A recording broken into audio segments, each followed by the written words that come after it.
As the wind erodes and the water corrodes, altering everything we think we know, but we don't. It's all temporary, and it used to, but now the thought doesn't scare me or keep my feet from following one after another until I slumber. Then my mind, not my feet, wander and dream of people and places I'll never see again.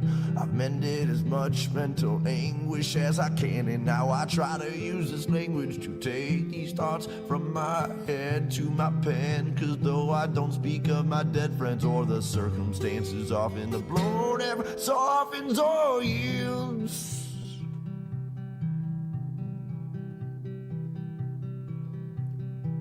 I'm in a desolate field, lonesome stargazing, night blazing, chasing traces of remembrance and reverence of relevant friends and acquaintances, and faceless and nameless names and faces. And while my mind is racing through these photo albums and quotations, all these people and places far from me, for only land and stars I see when I'm outside of the mile-high city, which is not my city. For I was born 1,000 miles northeast of there, in the land of beer and lakes and pistol fire, on MLK's birthday, where there is no minorities and segregation's mandatory. But that's a whole nother story altogether, and no matter the weather or hardships that any place brings, I'll still laugh when people shiver and say it's freezing, or say, hey, no, wait, I already had 18 mixed drinks, but I guess it's a Midwest thing, and I'm a mess from a dirty city and brought most of this filth I've gathered with me. Here we go. Welcome to another edition of Experience Andy Weins live right here on Christmas Eve. And today I'm going to give you a gift. It's a gift of greatness. Boundaries. Boundaries are a beautiful thing. And that's the gift we're going to be talking about today. The gift is within the boundary and what you receive when you set your own boundaries. Coming up after the verse.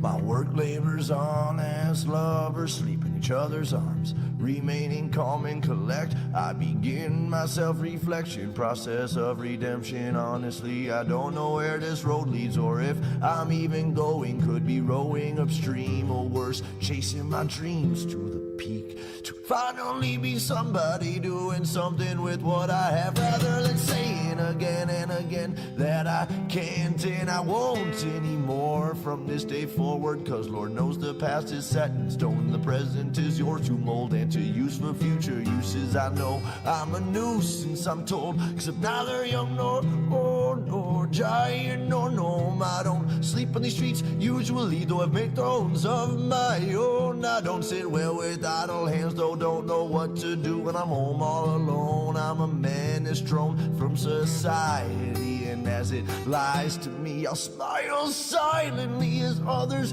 do as they please. I am watching and listening, and I'm grinning all the while, cause sometimes all you can really do is smile. So as the work labors on, I'll keep on singing my songs, and this day's never done. We just keep on spinning around that sun. And well, through all these miles and trials, all I've learned to do is smile. Is to smile.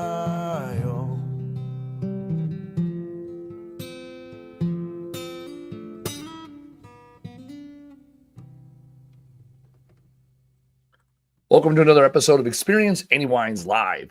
This week, we're going to be talking about boundaries and how beautiful they are. We are giving the gift of peace of mind this holiday season because boundaries establish where you are and allows you to then see the world from a new lens where you have removed yourself from your situation. And so before we do that, as always, we're going to start with one of my boundaries. We're going to start and talk about gratitude. And this year, as I reflect back on where I started the year and where I'm finishing the year as we're getting into this holiday season, I'm really grateful for all the contributors that we've had over the last year, for the people that have shared my content, the people that have commented. In life, there is three types of people. There are going to be consumers, which is 90% of people, contributors, which is 9% of people, and creators are 1% of people.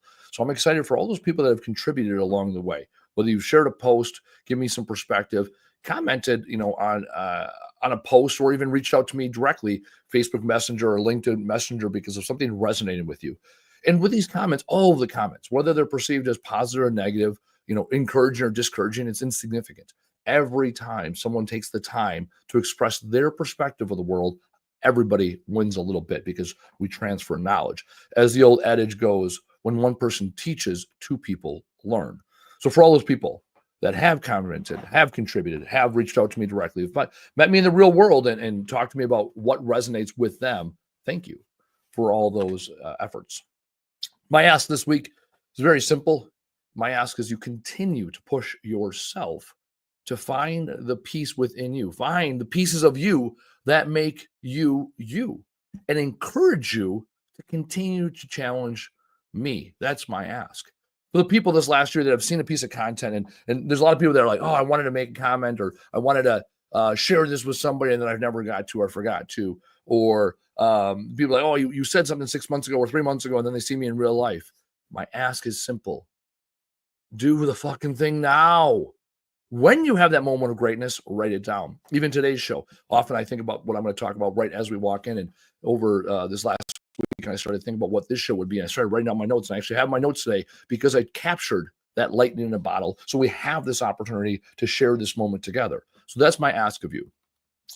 Stop allowing those filters, the negative self-talk, the limiting self-beliefs, whatever those things are in your world, whatever insecurities you have, wipe them away. When it comes to my relationship with you, the audience member, there are no boundaries. Please reach out to me. Share your ideals with the world, and together we can create magic. So that's my ask of you this week. No podcasts. Don't buy my book. Don't do all those things. Be you. Let you shine like the beacon of light that you are. All right. Now let's talk about what we're here to talk about today. Today it's all about boundaries. Boundaries are a beautiful thing. This story is inspired. The stories in this whole show today is inspired one of my good friends. And one of my good friends, we went to a Packer game with them last night. Go Pack Go. 34-0 against the Saints. First shutout of the season by any football team. So yeah, it was a good game to be at. Anyhow, as I'm driving to her house, she texts me, her and her husband, and they're texting me and they're like, hey, don't drive up the driveway because they have dogs. And I've been to their house before. And when you drive up the driveway and the dogs aren't settled and ready, the dogs go bananas and then the house is a mess. And fine. So she's like, hey, don't drive up the driveway until we tell you to. All right, sounds good. So I'm running ahead of schedule-ish. So so then I stopped at the Quick Trip to get me some snacky snacks, right? So her setting that boundary, right? Don't drive up my driveway. All right, cool. And then we meet them at halfway point of the driveway. We pick them up, we load up the stuff, and then we head to where we're going to go pick up the shuttle on our way up to the game. And she goes, oh my God, thank you so much for just meeting at the driveway. I go, well, why wouldn't I? She goes, some people drive up. Some people don't text me when they're on their way. Some people, ask me 50 questions. I go, this is very simple. You made the target as small as possible, which was text me, let me know your ETA, and then wait at the end of my driveway and tell you to pull up. I'm like, I can do those two things, right? And actually, you telling me to, wait ahead of time allowed me, because I was running ahead of time-ish, right? Allowed me to go stop at the Quick Trip and get snacks. So like, this is a win-win. And I got thinking about, why are people that way? And last week I had the same conversation with the same friend about the same football game. And she was talking about how I understand nuance. And I never thought about that, how that important piece of critical information within the sentence, paragraph, story, narrative, whatever, nuance. What's the simple thing? And she said, Andy, you do a great job understanding nuance, because one of her other friends questioned, like, hey, why are you going to the Packers game on Monday? You don't like football. And she's like, what do you mean I don't like football? She's like, oh yeah, like on Sundays, you don't sit around and watch football, like you're doing yard work. And she's like, how did you get, I don't like football because I do yard work? And when I heard this, I go, no, you like football. You pay attention to the Packers. I also know that on a Sunday, when there's other things to do, you're not going to spend 4 hours in front of your TV watching TV because TV is not your thing. She goes, see, Andy, why is this so difficult? I go, I don't know. Because I've been to concerts with her. I've been to comedy shows with her husband. Like, we've hung out and done things. She likes to go out and do live events. And so that's that nuance piece where someone took a simple boundary, like, hey, I'm not going to sit and watch football this weekend, to, oh, you must not like football. It's like, well, no, the boundary was very small, which is, I'm not going to, spend 4 hours on a Sunday sitting inside watching TV. That's ultimately the boundary. And then people all of a sudden add these layers that are insignificant. Why they do that is insane to me, right? When the target was very small. And she set the boundary. Now, the beautiful thing about boundaries is they give clear and concise communication between you and the other party without making it about you and the other party. One of the challenges we have in today's society is people want to put their expectations on other people, want to tell other people how they live. Certainly, we experienced that with all the COVID craziness of 2-3 years, where everyone thought everyone else should act the way that they wanted to act. And now, in reality, there's 350 million Americans with 350 million different ideals of how to live your life. And people, instead of setting boundaries for others, they set expectations of others. And there's a huge difference. Boundaries are about you. Expectations are what you have of other people. So I have a family member in my family who does not like to talk about politics. Well, I mean, they like to talk about politics as long as they talk about their politics and they want nothing to do with your politics. And so this caused a lot of rift within our family where they would say something, I would comment, and now I'm the asshole, right? And then they would say, oh, we don't want to hear what you have to say. I don't want to hear. Now let me project my ideals onto you, and yet I don't want to hear feedback. And so this happened again on Thanksgiving, where politics was projected out in the world, right? And this is a great opportunity to have a boundary. Instead of projecting what you want in the world, project what you're gonna do, right? That old adage, right? Be the change you want to see in the world. So for example, as we come into the holiday seasons, we spend time with people maybe we haven't seen all year. This is a great opportunity for you to set a boundary instead of an expectation.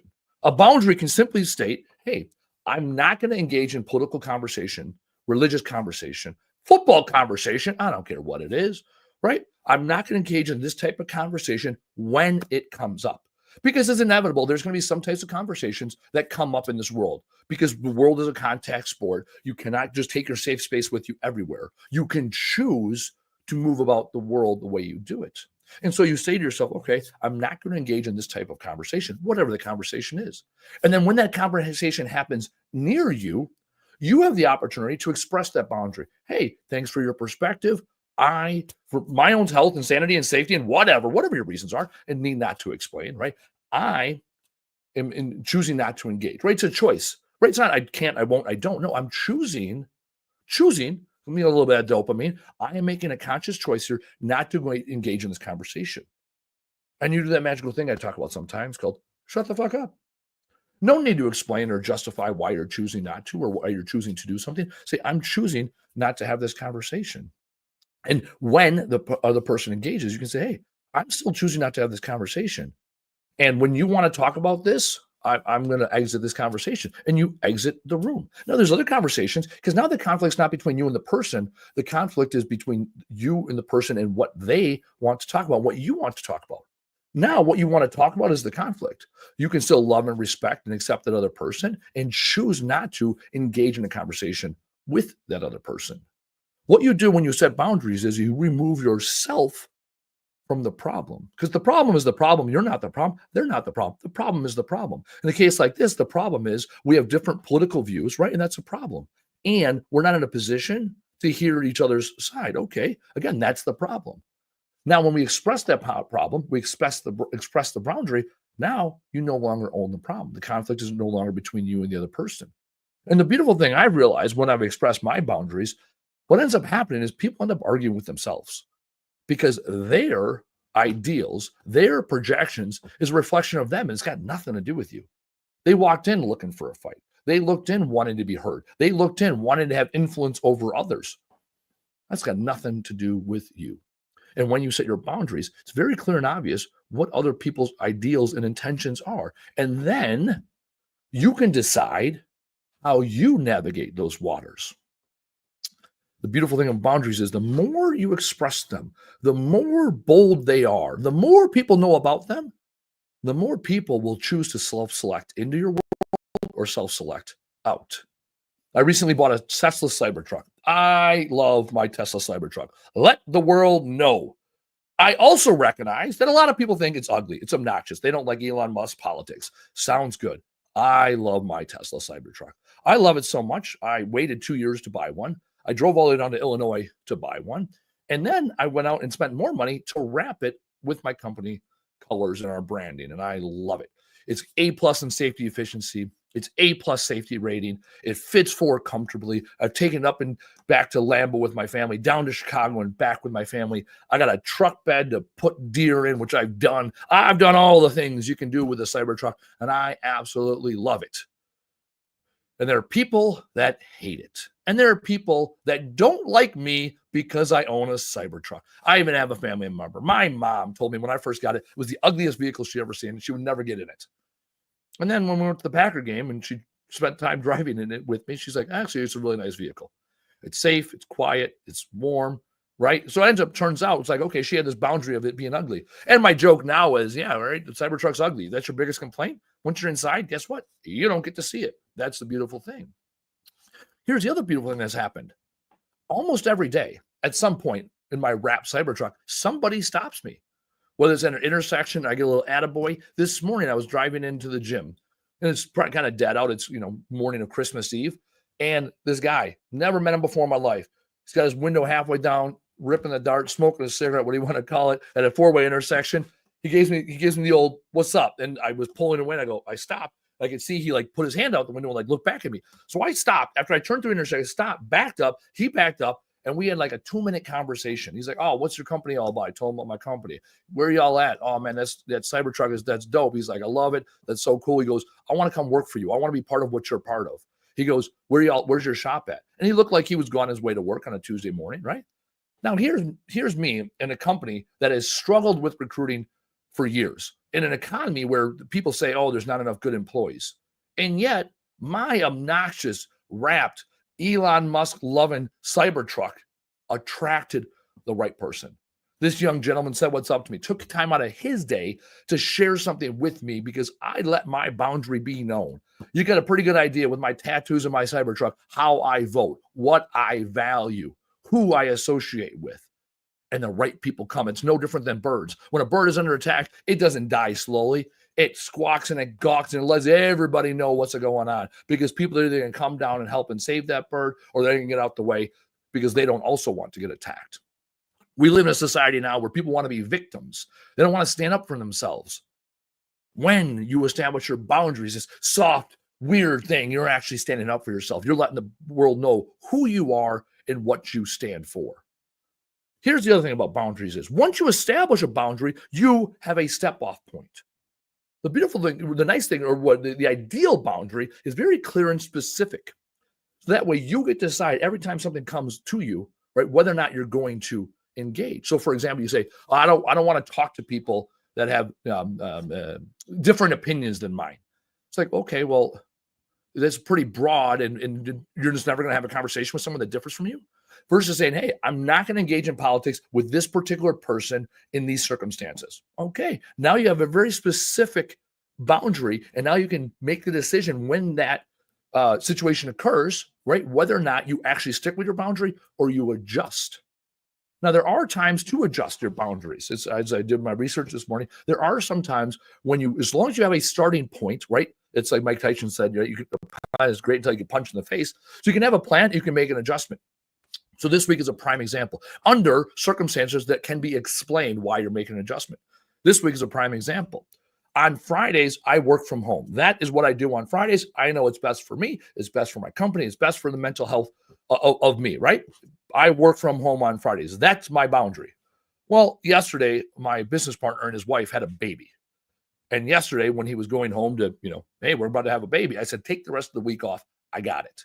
So now this week, I'm going to work Thursday. I'm going to be around and I'm going to be in the office on Friday because he's having a baby. And my boundary of I'm not going to come into work is pretty insignificant when we're bringing a new life into this world. And I also value, right? My greater boundary is family comes first, right? So my family comes before my business. His family comes before this business. He has an opportunity to spend the holidays here with his brand new baby and his wife and his 2 other daughters at home. And that boundary is much more important than whether or not Andy works from home or comes into work on Fridays. So now you can have these 2 boundaries that have competing interests, and ultimately you choose one or the other. And now the following week, we're already looking at our calendars. When my daughter's in town, you're damn right I'm going to take a few days to work from home so I can spend time with my daughter. because I'm going to still understand the premise and the principle behind the boundary, which is I'm taking time out of my life in the middle of the day, the good part of the day, to invest in my family, to invest in myself, because I had that first boundary. And this is what it looks like when it all comes together. When you establish a boundary, when it's well known, when the right people respect your boundary, we get a situation like I faced in September. In September, I went down to Key West with my Vistage CEO roundtable. I've been going on spousal retreats with them for the last 4 years.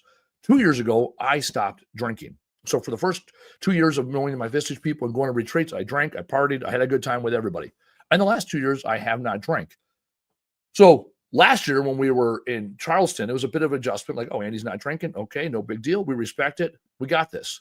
This year, when we were in Key West, was a big nothing burger. Everyone knows Andy doesn't drink. Everyone knows that I have some dietary restrictions. So when we went out to restaurants, we went to bars, everyone in that, 20 of us were conscious of my boundary. I made it very well known. I did not ask for any special accommodations, and yet they made accommodations because they wanted to show their love and respect and acceptance of me for me.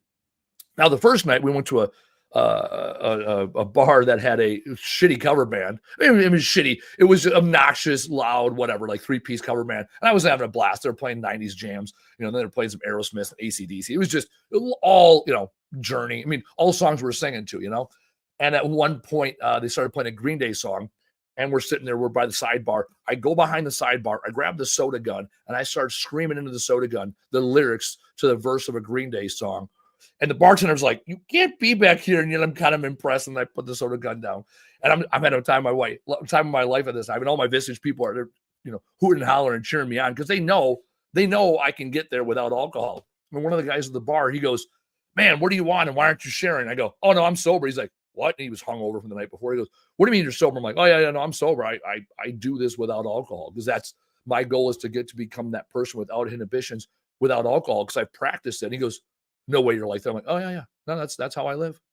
And that night where everybody else went out, I was the first one to turn in. I got to a point, I had my fun. I told my jokes. I sang behind the bar. They continued going out. They had a good time. I was like, you know what? I want to get to bed early. I want to work out. And I want to, call the night. So I went to bed early. No one gave me shit. The next night we were out watching the Packer game. There's a theme here. Packers, go, Pack, go. We're watching the Packers game. And at the end of the Packers game, we took a shot. The whole crew took a shot. And there was 3 of us that do not drink alcohol. And so we took a shot of water, right? And I was like, oh, no big deal. I'll take a shot of water. Cheers, everybody. I took a shot of water, and I instantly wanted to drink. Something in me triggered. I was like, oh, I want to drink. I want to have a beer. I want to have a shot of vodka, a little 44 North. That's what I wanted in that moment. And I realized, oh, wow. Yesterday, I respected my boundaries enough to say, okay, I'm going home now. And now today, I'm right on that critical moment where it's like, oh, what does it hurt if I have a beer? No big deal. And then I saw some people grabbing an Uber to leave. I go, oh, hold on. I'm at this critical point where I want to have a beer. It was the first time in a long time I actually wanted a beer or a drink. And I go, no, I'm not going to have a beer. I'm going to go hop in that Uber with a couple people, and I'm leaving. And the next morning, no one gave me shit because they know and they respect the fact that I refrain from drinking alcohol. And they also know that I don't look down on them. They do them. The first night when they went all hard afterwards, oh, they went hard. That night when they all did a shot and they went to the next bar, I took my happy ass back to the hotel because I have a clearly defined boundary.